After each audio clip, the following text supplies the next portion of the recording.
மினிசுனே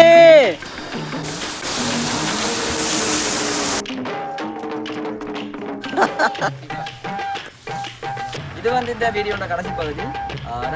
எல்லாருக்கும் வணக்கம், நான் உங்கள் எக்ஸ்ப்ளோர் தமிழ். இந்த வீடியோ எதை பற்றி எக்ஸ்ப்ளோர் இருக்க போகணும்னு சொன்னால் பின்னவெல யானைகள் சரணாலயம். சடனாக என்னன்னா யானைகள் சரணாலயத்தை பார்க்க போனீங்கன்னு கேட்காங்க. நான் உண்மையாக சுமார் வந்தது, ஆனால் இந்த இடத்த பார்த்தா பிறகு இதை நிச்சயமாக ஒரு வீடியோவாக மாற்றணுமென்னு நினச்சேன். ஸோ அதுக்கு பிறகு தான் இந்த வீடியோ எடுத்தேன். ஸோ சின்ன சின்ன மிஸ்டேக்ஸ் இருக்கலாம், கண்டுக்காதீங்க, கண்டினியூவாக பாருங்கள்.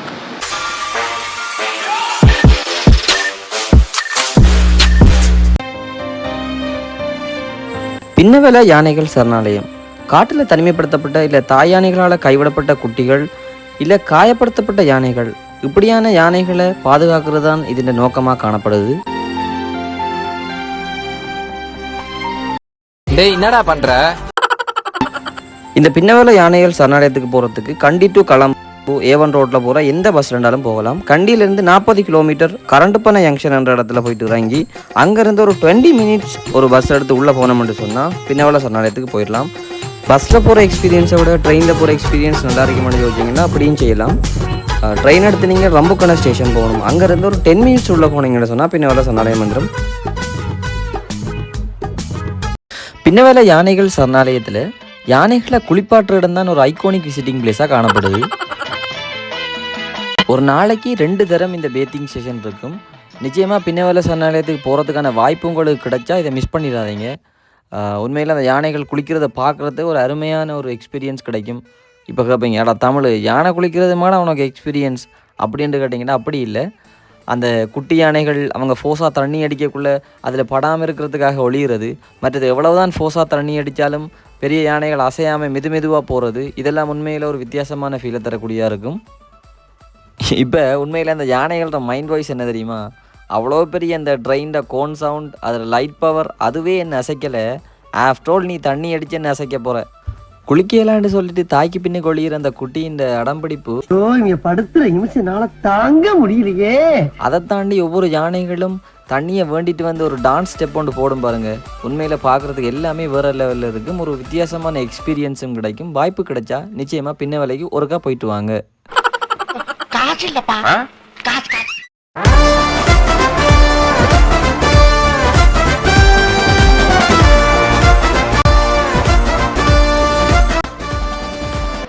நீங்க இப்ப யானைகளை பார்த்தா உங்களுக்கு விளங்கிருக்கும். அப்படியே லைன்ல போறாங்க குளிச்சுட்டு, மனுஷனை கூட அடிச்சு தரத்தோம். ஆனா அவங்க அப்படி ஒரு கஷ்டம் இல்லை, அழகா குளிச்சுட்டு பேசாம போறாங்க.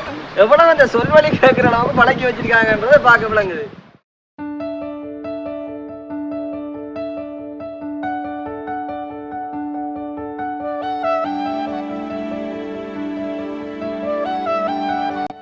அந்த பின்னவெல சரணாலயத்திலேருந்து யானைகள் குளிக்க வர இடத்துக்கு இடைப்பட்ட பகுதிகளில் கொஞ்சம் கடைகள் காணப்படுது.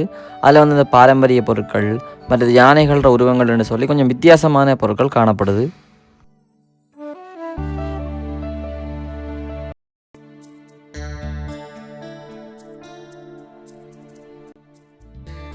சரி, இவ்வளவு தூரம் வந்துட்டோமே, மெமரிக்கு ஏதாவது பொருளை வண்டி வைப்போம்னு சொல்லி ஒரு கடைக்கு போனேன்.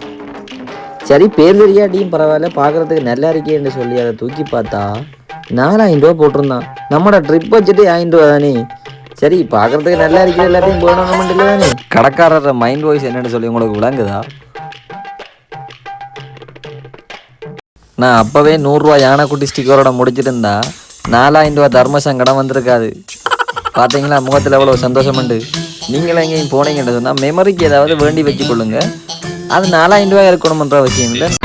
நாங்கள் இப்போ தான் வந்து மெயினாக உள்ளே போகிறோம். என்னென்னு சொன்னால் வந்த உடனே சொல்லிட்டாங்க யானைகள் குளிக்கலாம். ஸோ குளிக்கிறத பார்த்துட்டு அதுக்கு அப்புறம் வரட்டாமன்னு சொன்னாங்க. ஸோ குளிக்கிறத பார்த்துட்டா இப்போ உள்ளே போயிட்டு என்ன நடக்க போன்னு பார்ப்போம் வாங்க. கடற்கடன்ட்டு உள்ளே போயிட்டு வெல்கம் பண்ணிட்டு இருந்த யானை குட்டி கிட்ட நின்று அந்த ஒரு ஃபோட்டோவை அடிச்சுட்டு உள்ளே போனது தான் எனக்கு விளங்குது. உங்கள் மைண்ட் வாய்ஸ் கடையை பார்த்தோன்னே தமிழ் திருப்பி அவமானப்பட போறையாண்டு கேட்டீங்கன்னா இல்லை, கேமராமேன் மட்டும் தான் கடைக்கிட்ட போனாரு, நான் அப்படியே ஓடிட்டேன்.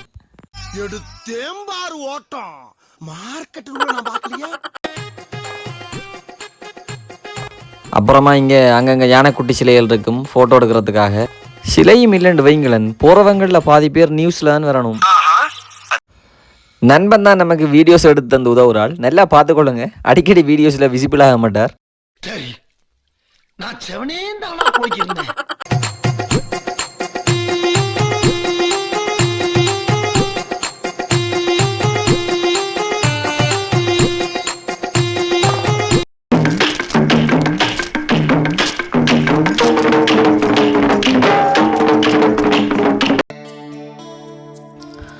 அடை தமிழ் எங்கேயாவது போனீங்கன்னா உண்ட கையை காலை வச்சுட்டு சும்மா அறியண்டா என்று நீங்கள் சொல்ல வர்றது எனக்கு கேட்குது.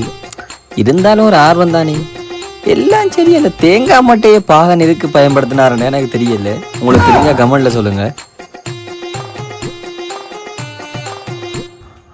ஆமாம், இதுக்கு நான் எதுவுமே சொல்லலை. ஒருவேளை இரும்பா இருக்குமோ? அடா தமிழ் இரும்பண்டாலும் உடைஞ்சு போயிருமேடா.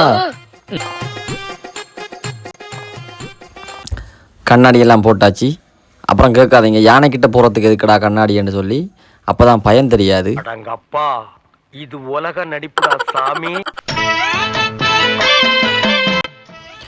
ஒருவேளை இந்த யானைகள் எல்லாம் ட்ரெயின் பண்ணப்பட்டிருக்குமோ? யார் என்ன செய்தாலும் பரவாயில்ல, நீ உன் பாட்டில் சாப்பிட்டுட்டே. அப்படி இல்லைன்னு சொன்னா போனோட போயிட்டு நாம அவடத்தை காட்டுற புதினத்துக்கு இந்த நேரத்துக்கு 5-6 சங்கிலி பிஞ்சிருக்கணும். ஆள் தெரியல போட்டுருக்கு. நாங்கெல்லாம் சிங்கத்தோட உண்ணாக்க வெட்டுக்குன்னு பிடிங்க திங்கிறீங்கடா.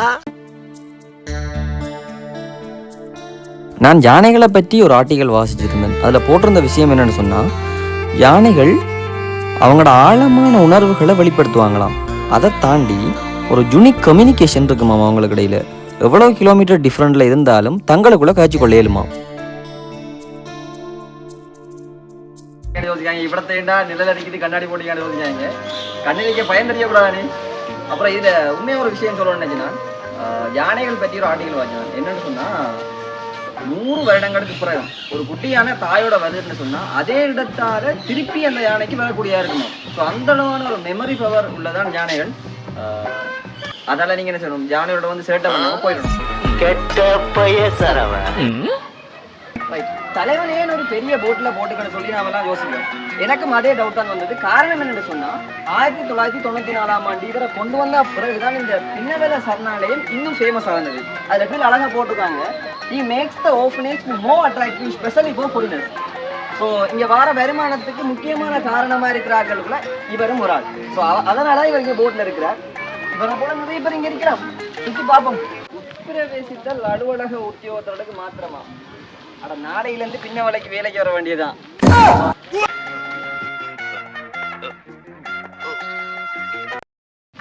உமது பாதுகாப்புக்கு யானைகள் அருகில் செல்லாதீர்கள் என்ன? அடை தமிழ் ஏண்டா புதுசா சிங்களம் வாசிக்கப்படாத சின்ன படிங்க மாதிரி செய்து கொண்டு திரு. எனக்குள்ள ஏகப்பட்ட பவர்ஸை வச்சுக்கிட்டு என்ன பண்றதுன்னு தெரியாம சுத்திக்கிட்டு இருக்கேன்டா. நானும் என்னதான் செய்யறது, போற வர வழியெல்லாம் போட்டை போட்டு வச்சிருந்தா வாசிக்கத்தானே வேணும்.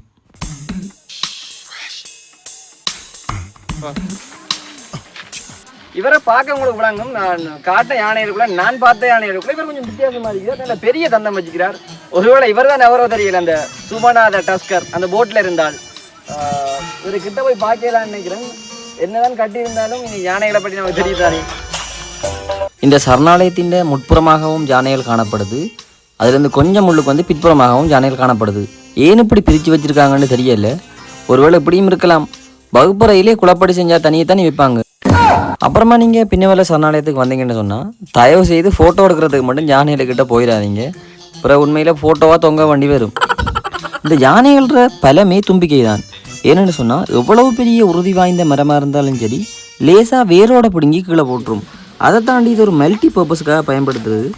மணந்து பார்க்குறது, டச் பண்ணுறது, இல்லை சுவாசிக்கிறது, இல்லை தண்ணி குடிக்கிறது, அதை தாண்டி ஏன் நம்மளை ப்ளஷ் பண்ணுறது, எல்லாத்துக்குமே பயன்படுத்துறது இந்த தும்பிக்கையை தான். சாப்பாடு அடியை பார்த்தீங்கன்னே, இந்த யானைகளுக்கு கிட்டத்தட்ட ஒரு நாளைக்கு 150 தொடக்கம் 200 கிலோகிராம் சாப்பாடு வேணும் சாப்பிட்றதுக்கு. அதை தாண்டி 100 தொடக்கம் 200 லிட்டர் தண்ணி வேணும். உண்மையில் எனக்கு இப்போ தான் விளங்குது ஏன்டா என்ட்ரன்ஸில் 300 ரூபா எடுக்கானு யோசிச்சு. நான் ஒரு மனுஷன் எதையாவது பண்ணி முன்னுக்கு வரலாம்னு பார்த்தா கால் வைக்கிற இடமெல்லாம் கண்ணி விடி வைக்கிறாங்களே.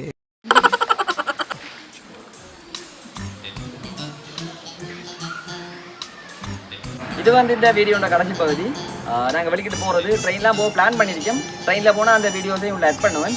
இப்போ ஜூஸ் ஒன்று குடிச்சிட்டு போகிறோம். போங்கடா போய் வேலையில பாருங்கடா. ஸோ எண்டிங் பகுதியை வந்து இருட்டுப்படம் முதல் எடுப்பு பண்ணுறதுக்காக தான் வந்த இடத்த தொடர்ந்து இப்படியான எக்ஸ்ப்ளோரில் சந்திப்போம். அதுவரை உங்களை எக்ஸ்ப்ளோர் வித் தமிழ். ரம்புக்கான ஸ்டேஷன் வந்துட்டு அப்படியே கண்டிக்கு வடிக்கிட்டு தான். இந்த ஸ்டேஷன் மற்ற ஸ்டேஷனோட கம்பேர் பண்ணக்குள்ள ஒரு அழகான ஒரு வியூ இருந்தது இங்கேயும்.